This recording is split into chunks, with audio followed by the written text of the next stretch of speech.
ఆక్రమిత కాశ్మీర్లో నిరసనలు మిన్నట్టాయి. తాము పాక్లో భాగం కాదని పీవీకోలు నిరసనకారులు నినాదాలు చేశారు. ప్రభుత్వ అణచివేతకు వ్యతిరేకంగా పాక్ ఆక్రమిత కాశ్మీర్లో నిరసనలు ఉధృతం చేశారు. తాము పాక్లో భాగం కాదంటూ ప్రొటెస్టర్లు బహిరంగంగానే ప్రకటించారు. మీ రేషన్ మాకు అవసరం లేదు, మేమే మీకు కావాలి. నిత్యావసరాలు రాకుండా ఇలానే నిర్బంధం కొనసాగిస్తే తమ ప్రాణాలను కాపాడుకోవడానికి తాము ఇంకో దారి చూసుకుంటామని రావల్కోట్లో జరిగిన నిరసనల్లో హెచ్చరించారు. నెల రోజులుగా అక్కడ ఆందోళనలు జరుగుతూనే ఉన్నాయి.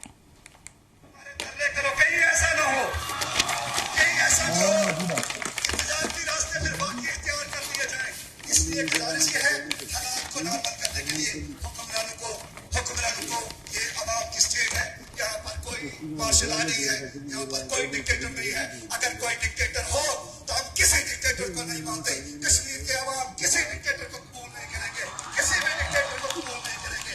इसलिए गुजारिश इनसे यही है, यही इनके साथ जो है वो हम जो है वो पुरअमन ज़माने में यही हम इनसे कहना चाहते हैं कि कश्मीर के लोग పాక్ ఆక్రమిత కాశ్మీర్లో నిరసనలు మిన్నట్టాయి. తాము పాక్లో భాగం కాదని పీవీకోలో నిరసనకారులు నినాదాలు చేశారు. ప్రభుత్వం అణచివేతకు వ్యతిరేకంగా పాక్ ఆక్రమిత కాశ్మీర్లో నిరసనలు ఉధృతం చేశారు. తాము పాక్లో భాగం కాదంటూ ప్రొటెస్టర్లు బహిరంగంగానే ప్రకటించారు. మీ రేషన్ మాకు అవసరం లేదు, మేమే మీకు కావాలి. నిత్యావసరాలు రాకుండా ఇలానే నిర్బంధం కొనసాగిస్తే తమ ప్రాణాలను కాపాడుకోవడానికి తాము ఇంకో దారి చూసుకుంటామని రావల్కోట్లో జరిగిన నిరసనల్లో హెచ్చరించారు. నెల రోజులుగా అక్కడ ఆందోళనలు జరుగుతున్నాయి.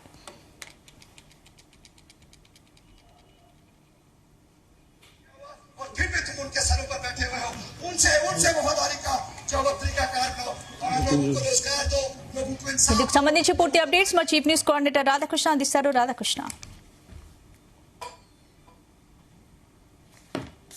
కాశ్మీర్లో రోజు రోజుకు అక్కడ ఆందోళన తీవ్రతం అవుతున్నాయి, నిరసనలు ఉవ్వెత్తున ఎగిసిపడుతున్నాయి. సో ఇటీవల కాలం తరచుగా, ఎందుకంటే గత కొద్ది నెల రోజులుగా కూడా ఈ యొక్క ఆందోళనలు పెద్ద ఎత్తున జరుగుతున్నాయి. ప్రధాన కారణం ఏంటంటే రాబోయే కొద్ది రోజుల్లో అక్కడ ఎన్నికలు జరగబోతున్నాయి. ఎందుకంటే అక్కడ ఉన్నటువంటి 53 స్థానాలకు సంబంధించి జూలై 27వ తేదీన ఎన్నికలు జరగబోతా ఉన్నాయి. సో ఈ నేపథ్యంలో ఇప్పుడు ఈ అల్లర్లు మాత్రం పెద్ద ఎత్తున జరుగుతున్నాయి. దానికి కారణం ఏంటంటే స్థానిక ఎవరైతే ఉన్నారో స్థానికంగా అక్కడ ఉన్నట్టు వారికి హక్కులు సరిగా కల్పించడం లేదు. ఎన్నికలకు సంబంధించి కావచ్చు, ఇతరత్ర ఇస్లామాబాద్ కేంద్రంగా కూడా తమపై ఒక ఒత్తిడి పెరుగుతూ ఉంది. తన పైన ఒక డామినేషన్ జరుగుతూ ఉంది. మాకు అనేకమైనటువంటి సహజ వనరులు ఉన్నాయి. సో విద్యుత్తుకు సంబంధించిన పెద్ద పెద్ద ప్రాజెక్టులు ఉన్నాయి. దాదాపుగా పాకిస్తాన్ సంబంధించిన దేశంలో 50 to 60% సంబంధించిన విద్యుత్ ఉత్పత్తి కూడా అంతా కూడా ఇక్కడి నుంచి అవుతున్నా తమ పైన ఒక రకమైనటువంటి ఫోర్స్ గా ఒత్తిడిగా ఉంటున్నారు. తమని ఒక బానిసలాగా చూస్తున్నారు. తమకు స్వయం ప్రతిపత్తి కల్పించడం లేదని చెప్పేసి ఒక రకమైనటువంటి ఆందోళన ఇక్కడ స్థానికంగా ఉన్నటువంటి వాళ్ళంతా కూడా ఇటీవల కాలంలో నిరసనకారులు పెద్ద ఎత్తున వేలాది మంది రోడ్లపైకి వచ్చి నిరసన తెలుపుతున్న పరిస్థితి. సో జూలై 27వ తేదీన అక్కడ 53 స్థానాలకు ఎన్నికలు జరగబోతున్నాయి. ఈ నేపథ్యంలో ఈ ఎన్నికలు అనేది ప్రస్తుతం జరుగుతున్న ఆందోళనకు ఈ ఎన్నికలు రావడంతో ఇవి మరింత పెద్ద పెరగడానికి కారణమయ్యే దానికి ప్రధానంగా కనబడుతుంది ఏంటంటే అక్కడ స్థానికులకు సంబంధించి ఇప్పుడు 53 స్థానాల్లో అక్కడ ఉన్నటువంటి వాటిలో 12 మందికి 12 సీట్లను శరణార్థులకు కేటాయించడమే ఇప్పుడు పెద్ద చిచ్చుకు రాజేసింది. సో అక్కడ ఉన్నటువంటి స్థానికంగా ఇప్పటికే నష్టపోతున్నాము. అలాంటి సందర్భంలో 53 స్థానాలు 45 స్థానాలు జనరల్ సీట్లు ఉంటే మిగతా 8 స్థానాలు రిజర్వ్ చేయించబడ్డాయి. సో రిజర్వ్ స్థానాలు ఎందుకు కాకుండా 45 స్థానాల్లో 12 స్థానాలు శరణార్థులకు కేటాయించడం ఇది ఎంతవరకు సమంజసం? ఓ రకంగా చెప్పాలంటే ఇస్లామాబాద్ పెత్తనం అంతా తమపై ఆధిపత్యం తమపై ప్రదర్శించడానికి ఇలాంటి నిర్ణయాలు తీసుకుంటుందని చెప్పేసి అక్కడ ఉన్నటువంటి జాయింట్ ఏదైతే అవామీ యాక్షన్ కమిటీ ఉందో ఇది గత కొద్ది రోజులుగా కూడా అక్కడ తీవ్రంగా నిరసనలు చేపడుతోంది. సో ఒకవైపు ఇది అంతా కూడా ఎన్నికలు సమీపిస్తున్న వేళ దాదాపుగా కాసేపటి క్రితం అక్కడ కూడా ఈ నేటికి జూలై 30వ తేదీకి నామినేషన్ల ప్రక్రియ కూడా అంతా ముగిసింది. ఉపసంహరణకు సంబంధించి జూలై 2వ తేదీన నెక్స్ట్ 2-3 రోజుల్లో జూలై 2వ తేదీన అక్కడ అభ్యర్థుల జాబితా కూడా ప్రకటించబోతున్నారు. ఒకవైపు ఏమో ఎన్నికల ప్రక్రియకు సంబంధించి చకచకా ఏర్పాట్లు జరుగుతున్నాయి. జూలై 27వ తేదీన ఎన్నికలకు సంబంధించి పాకిస్తాన్ మొత్తంగా కూడా అక్కడ ఉన్నటువంటి పాకిస్తాన్ ప్రభుత్వం పెద్ద ఎత్తున పోలీసు బలగాలు మోహరించి కూడా ఒకవైపు ఎన్నికలను జరిగేందుకు ప్రయత్నాలు కొనసాగిస్తుంటే మరోవైపు స్థానికంగా అసలు మేము మీతో సంబంధం లేదు, మేము స్వయం ప్రతిపత్తి కోరుకుంటున్నాము, మీరు ఇష్టానుసారంగా మా పైన ఆధిపత్యం చెలాయిస్తున్నారు అనే ఒక కొత్త నిరసన, కొత్త రకమైనటువంటి ఒక భావన, ఒక రకమైన ఆందోళన ఇప్పుడు పీఓకేకి సంబంధించినటువంటి పరిస్థితులు ఏర్పడుతుంది. సో ప్రధానంగా గత కొద్ది రోజులుగా చూసుకుంటే ఒకవైపు ఏమో ఇప్పటికే అక్కడ ఆర్థిక మాంద్యం, పాకిస్తాన్ మొత్తం కూడా ఆర్థిక మాంద్యంతో విపరీతంగా అక్కడ ఉన్నటువంటి నిత్యావసర ధరలు పెరగడం, దానికి తోడు పెట్రోల్ ధరలు పెరగడం, సో ఒక రకంగా చెప్పాలంటే పశ్చిమాసియాకి సంబంధించి కూడా ఉన్నటువంటి నెలకొన్న పరిస్థితులు ఒక కారణం అయితే, ఇక చుట్టూరు ఒక పరిస్థితి చూసుకుంటే ఒకవైపు ఏమో భారత్ నుంచి ఆపరేషన్ సింధూర్ తర్వాత మొత్తంగా ఒత్తిడి చేసి పాకిస్తాన్ కి సంబంధించిన మొత్తంగా కూడా మాకు నీటికి సంబంధించి కావచ్చు ఇతరత్ర అన్నిటిపైన కూడా కొంత నిబంధనలు పెట్టాము ఒక అంశం అయితే, మరోవైపు పాకిస్తాన్ సొంత దేశంలో బలూచిస్తాన్ నుంచి ప్రతిఘటన ఎదురవుతోంది, స్వయం ప్రతిపత్తి కోరుకుంటున్నారు, బలూచిస్తాన్ ప్రత్యేక దేశం కావాలని నిత్యం కూడా అక్కడ ఉన్నటువంటి అక్కడ బిఎల్ఏ బెలూచిస్తాన్ లిబరేషన్ ఆర్మీ నిత్యం దాడులకు దిగబడుతోంది. సో పాకిస్తాన్ సైనికులు కనబడితే వాటిని లేపేసే ప్రయత్నం చేస్తున్నారు. ఒకవైపు బిఎల్ఏ, మరోవైపు ఏమో ఇక్కడ ఇండియాకు సంబంధించి ఇండియా పాకిస్తాన్ పై అనేకమైన నిబంధనలు పెట్టడం, పక్కన పొరుగున మరొక ఆఫ్ఘనిస్తాన్ ఉంది, ఆఫ్ఘనిస్తాన్ నుంచి కూడా ఒకవైపు ఒత్తిడి, మన రీసెంట్ గా కూడా అక్కడ రెండు దేశాల మధ్య యుద్ధం కొనసాగిన పరిస్థితి. ఇవన్నీ చాలన్నట్టుగా తాజాగా కూడా ఇప్పుడు పాకిస్తాన్ కు పెద్ద తలనొప్పిగా మారుతోంది పిఓకే. సో పిఓకే స్వయం ప్రతిపత్తి కోరుకుంటున్నారు. మేము మాకు ఇక్కడ ఉన్నటువంటి, ఎందుకంటే బెలూచిస్తాన్ లిబరేషన్ ఆర్మీ ఎలా ఉందో ఇక్కడ పిఓకే సంబంధించి కూడా స్వయం ప్రతిపత్తి కోరుకుంటున్నారు మా దగ్గర. ఎందుకంటే ఒకవైపు నీలం జీలం నదులు ఉన్నాయి, పూంచ్ నది నడుస్తుంది, ఇక్కడ పెద్ద ఎత్తున హైడ్రో పవర్ ప్రాజెక్టులు ఉన్నాయి. సో ఈ డ్యామ్ ఉంది, ఈ వైపు మొత్తం దాదాపుగా దేశానికి పాకిస్తాన్ ప్రస్తుతానికి పాకిస్తాన్ సరిపడా 50% విద్యుత్ ఇక్కడికి ఉపయోగపడుతున్నా విద్యుత్ బిల్లులు మాత్రం మేము అధికంగా చెల్లించాల్సి ఎందుకు వస్తుంది? ఎందుకంటే ఇటీవల కాలంలో విద్యుత్ బిల్లులు పెంచారు. సో దానికి సంబంధించి నిరసన కార్యక్రమాలు కొనసాగుతున్నాయి. ఇప్పటికైతే యూనిట్ కు, అంటే ఒక యూనిట్ నుంచి 100 యూనిట్లు వాడుకున్న వారికి 3 రూపాయలు పెంచితే, సో 100 నుంచి 300 వరకున్న వారికి 5 రూపాయలు పెంచారు. సో 500 దాటితే 300 దాటితే 10 రూపాయలు పెంచారు. సో ఇక నెక్స్ట్ కమర్షియల్ కి వచ్చేస్తే 15 రూపాయలు కూడా పెంచిన పరిస్థితుంది. సో ఒక రకంగా మేము ఇంత డబ్బులు ఎందుకు చెల్లించాలి మిగతా వారితో పోలిస్తే? సో విద్యుత్ ఉపయోగించేది ఇక్కడ, విద్యుత్ వినియోగం మొత్తం ఉత్పత్తి జరిగేది ఇక్కడ, కనీసం మాకు విద్యుత్ బిల్లులకు సంబంధించి కొంత సబ్సిడీ ఉండేది కదా, ఆ సబ్సిడీ ఎందుకు ఎత్తేసారు? ఎందుకంటే గతంలో 2023 సంవత్సరం తర్వాత పెద్ద ఎత్తున ఆందోళన, విద్యుత్ సంబంధించి కూడా ఆందోళన నిరసన కార్యక్రమాలు ఎదురవుతాయి.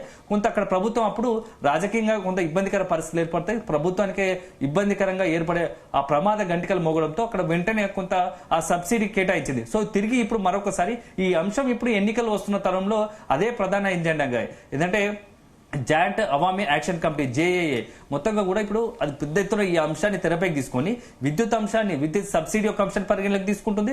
అదే సందర్భంలో ఈ శరణార్థులకు 12 సీట్లు కేటాయించడం ఒక అంశం అయితే, వీటన్నిటికి తోడు పాకిస్తాన్ లో ఉన్నటువంటి ఆర్థిక మాంద్యం వల్ల అక్కడ ఉన్నటువంటి నిత్యావసర ధరలు పెరిగాయి. ఇవన్నీ కలుపుకొని పోతే అక్కడ ఉన్నటువంటి తీవ్ర అసంతృప్తి పాకిస్తాన్ ప్రభుత్వం పైన ఇప్పుడు పిఓకి సంబంధించి పాకిస్తాన్ ప్రభుత్వం తీవ్ర అసంతృప్తి ఎగులుతోంది. నిరసన కార్యక్రమాలు గత నెల రోజులుగా కొనసాగుతా ఉన్నాయి. ఒకవైపు జూన్ 6 నుంచి కూడా నిరసన కార్యక్రమాలు కొనసాగుతడంలో మధ్యలో పోలీసులు పెద్ద ఎత్తున అక్కడ ఉన్నటువంటి పాకిస్తాన్ ఆర్మీ కావచ్చు, పోలీసులు కావచ్చు రంగంలోకి దిగి ఒకవైపు టియర్ గ్యాస్ కావచ్చు, కాల్పులు జరపడం పరిస్థితి. సో కొంత అప్పుడు వచ్చిన సమాచారం ప్రకారం 10ల సంఖ్యలో చనిపోయారు అని కూడా పెద్ద ఎత్తున సోషల్ మీడియాలో ప్రచారం జరిగినప్పటికీ సో అధికారికంగా ఎక్కడ కానీ ఒక నిర్బంధం అయితే కొనసాగుతోంది. పాకిస్తాన్ ప్రభుత్వం, పాకిస్తాన్ పోలీసులు, ఆర్మీ తరఫున ఇప్పుడు పిఓకోలే కొంత నిరసనకు సంబంధించి ఒక రకంగా ఒక ఫుల్ ఫ్లెడ్జ్ గా ఒక టైట్ సెక్యూరిటీని ఏర్పాటు చేసి మొత్తం నిరసనకారులను ఎక్కడికక్కడ అణిచివేసే ప్రయత్నం చేస్తున్నట్టుగా తెలుస్తుంది. వందలాది మంది ఇప్పటికే జైలుకు వెళ్తున్న పరిస్థితి.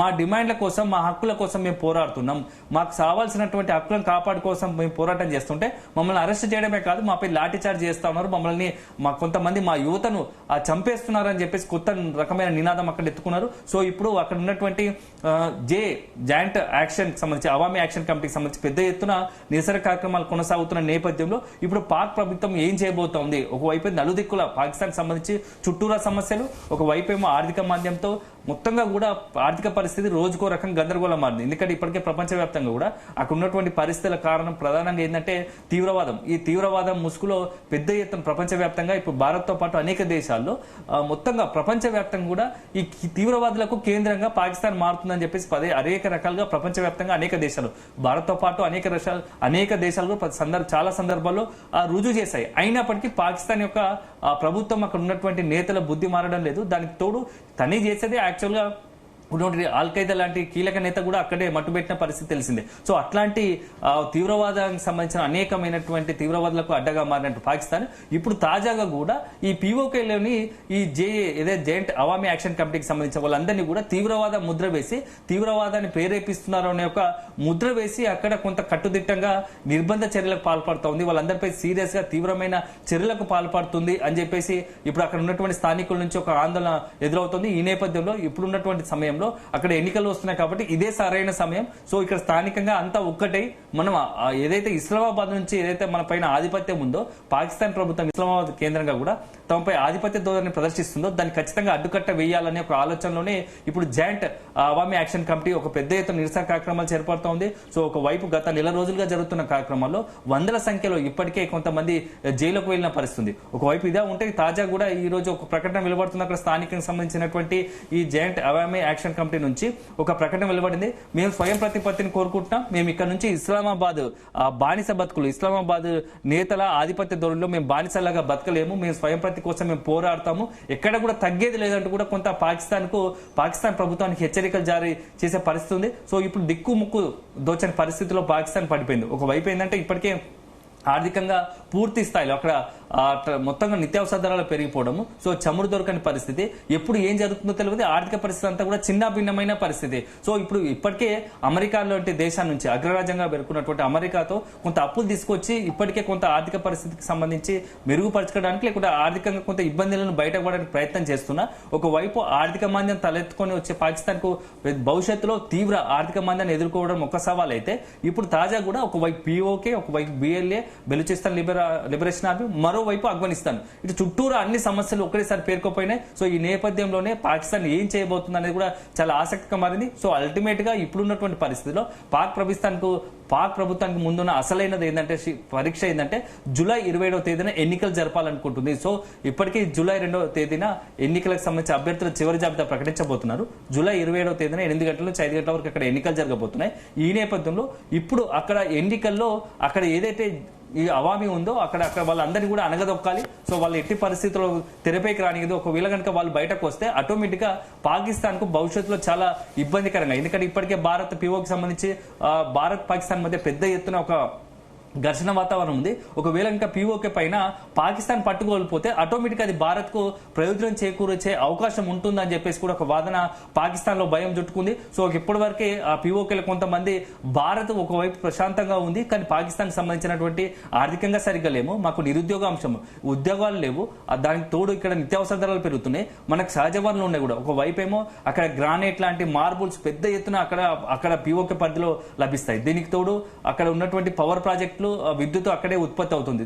దాంతో పాటుగా సహజ వనరులు, అనేకమైనటువంటి సహజ వనరులకు కూడా నిలయంగా మారినటువంటి పిఓకేకు ప్రకృతి అందరులకు కూడా ఒకవైపు టూరిజం ప్రాంతం కూడా మంచిగా ఉంది, మంచిగా అభివృద్ధి చెందిన పరిస్థితి. సో ఇవన్నీ కూడా పెట్టుకొని మనకి ఇవన్నీ అవకాశం ఉన్నప్పటికీ కూడా ఎందుకు వెనుకబోయబడబడుతున్నాము, ఇవన్నీ ఉండి కూడా మనం ఇస్లామాబాద్ కేంద్రంగా ఇస్లామాబాద్ పెత్తనం తమపై ఆధిపత్యం ఎందుకు, మనం ఇంకెందుకు బానిసలాగా ఉండాలనే ఒక ఆలోచన ఇప్పుడు అక్కడ ఉన్నటువంటి పిఓకే స్థానికులు కలుగుతుంది. సో ఒక రకంగా ఈ ఆలోచన మొత్తం పాక్ ప్రభుత్వానికే వెన్నులో వణుకు పుట్టిస్తోంది. ఎందుకంటే ఇది కంటిన్యూ అయితే ఖచ్చితంగా పిఓకే మీద పాకిస్తానే ఆశలు వదులుకోవాల్సిన పరిస్థితి కనబడుతుంది అనే ఒక ఆందోళన ఇప్పుడు పాక్ ప్రభుత్వం ఉంది. సో మొత్తంగా దీన్ని అణచివేయడానికి శతవిధాల ప్రయత్నం చేస్తుంది. గత నెల రోజులుగా కూడా వేలాది మందిని, ఒకవైపు మిలిటరీ, మరోవైపు పోలీసులు, ఈ రెండింటిని కూడా రంగంలో దించి ఈ యొక్క జరుగుతున్నటువంటి ఆందోళనను మరోవైపు ప్రపంచానికి తెలియకుండా కూడా అన్ని రకాలుగా వాళ్ళందరినీ కూడా అణచివేయడానికి ప్రయత్నిస్తుంది. సో అల్టిమేట్ గా చూడాలి. సో రాబోయే రోజుల్లో ఖచ్చితంగా పిఓకే నుంచి మరింత ప్రకంపనలు, పిఓకే నుంచి ఆ పాకిస్తాన్ ప్రభుత్వంపై తీవ్రంగా ఎదురుదాడి, అదేవిధంగా ఆందోళన మాత్రం స్పష్టంగా ఏర్పడే అవకాశం అయితే కనబడుతుందని చెప్పవచ్చు. స్పందన. Right, thanks for the updates Radhakrishna. Ration जो है वो कश्मीरियों का राशन बंद करेंगे. मैं कहता हूँ हमें तुम्हारे राशन की जरूरत नहीं है, तुम्हें हमारी जरूरत है.